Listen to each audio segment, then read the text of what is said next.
0.0.0.0. That is the completion of humanity's evolutionary consciousness journey through the 9 underworlds and 13 heavens, the decimal points being an occult reference to a pivotal point in the cycles of resurrection towards the end point of full illumination and spiritual redemption. So when you write the materials, when you write the dates of the Olmecs, you are writing time as a numerical value in consciousness. Time as a numerical value in the progression and evolution of consciousness. And here we arrive at the nexus or conjunction of the Olmec Mayan astrosciences and the Kemetic eschatology and mythos, thus showing that the ancient relationship is there between these highly advanced peoples.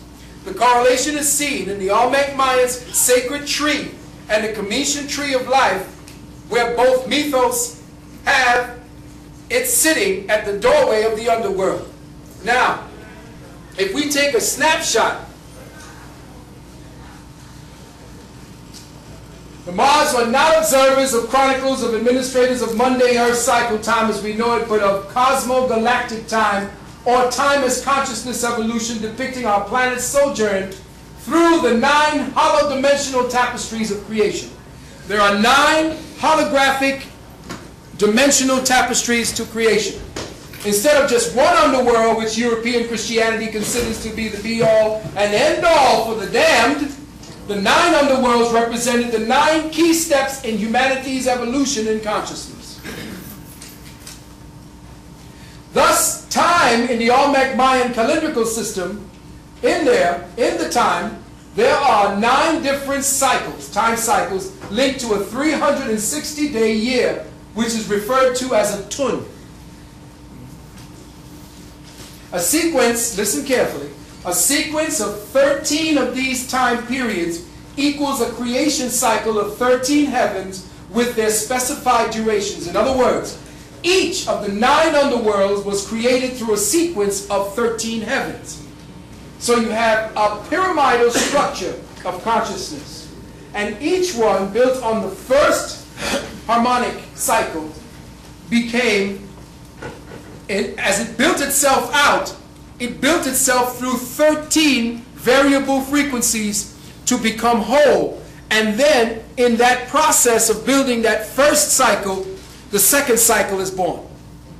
So it has to be taken through a numerical value of 13.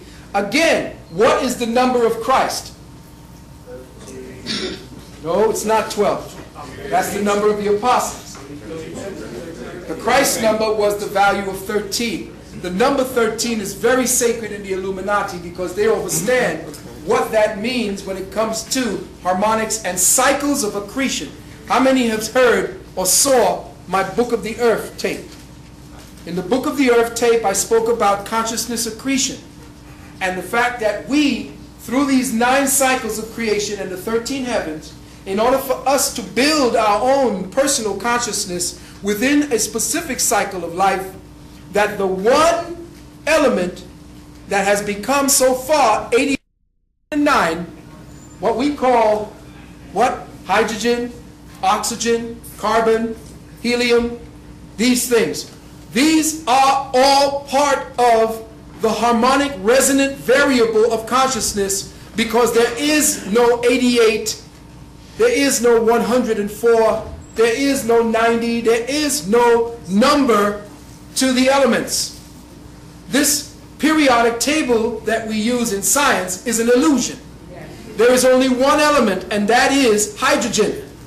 And every variable of that hydrogen takes on a spin orientation, and it is at the it is the cycle and at the spin of the specific atom that gives you that element. It is simply the element hydrogen spinning at a different variable speed to create the element.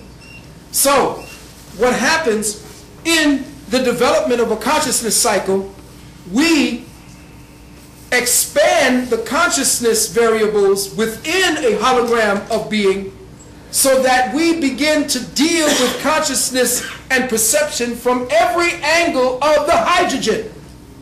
And as we become more grounded in the consciousness of the hydrogen atom as it represents itself on that specific level, we begin to discover all these different elements. But we're not discovering elements, we are discovering the way that the mind traces the angles of the particles that are spinning.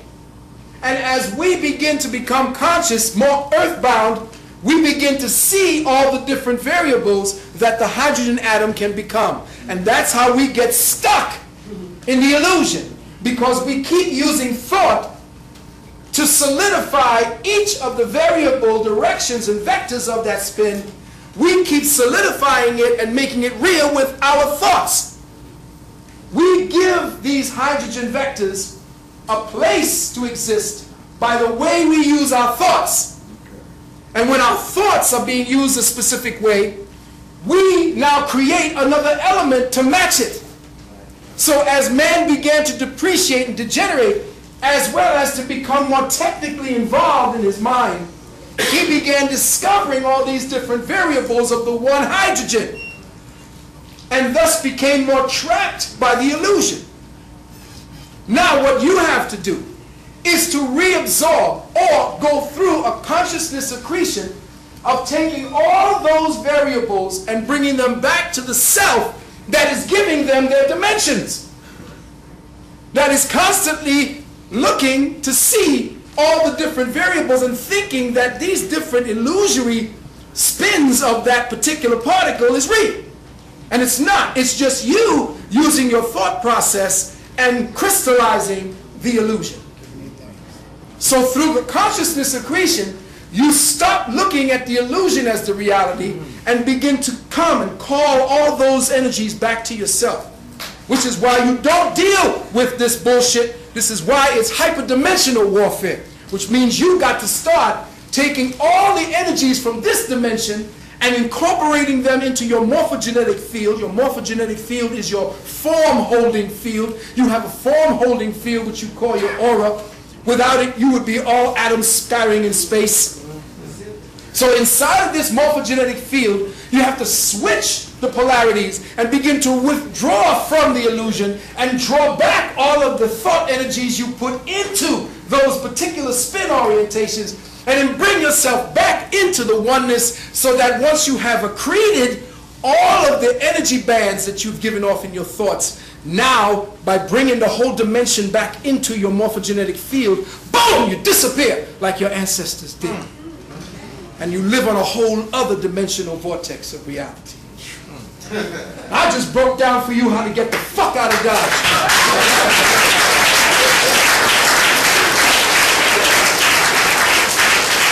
And of course, people are going to say, well, what the fuck does he say? He's crazy. I can take that. Can I cash that shit at the bank? Yes, you can. You see, I have just dropped metaphysics that your ancestors used to talk about around the table. You bullshitting around here worried about, again, the job. Yes. Their conversations were completely off the Richter. They were building, when last you built a pyramid? I'm serious. When last did you put down a geyser?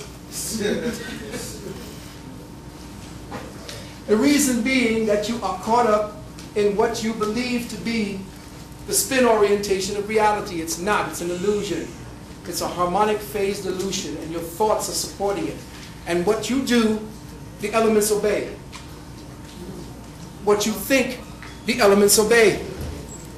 So you have to learn that the war is to make you keep constantly playing into the spin orientations of matter that keep your consciousness locked in this bullshit. It makes you believe that your stomach is hurting. It makes you believe that you need sex constantly. It makes you believe that you need to eat all the time. You are feeding an illusion. And the more you feed it, the more it becomes real to you. Because you give life. You are the one that gives meaning to it. Withdraw the meaning and it no longer exists.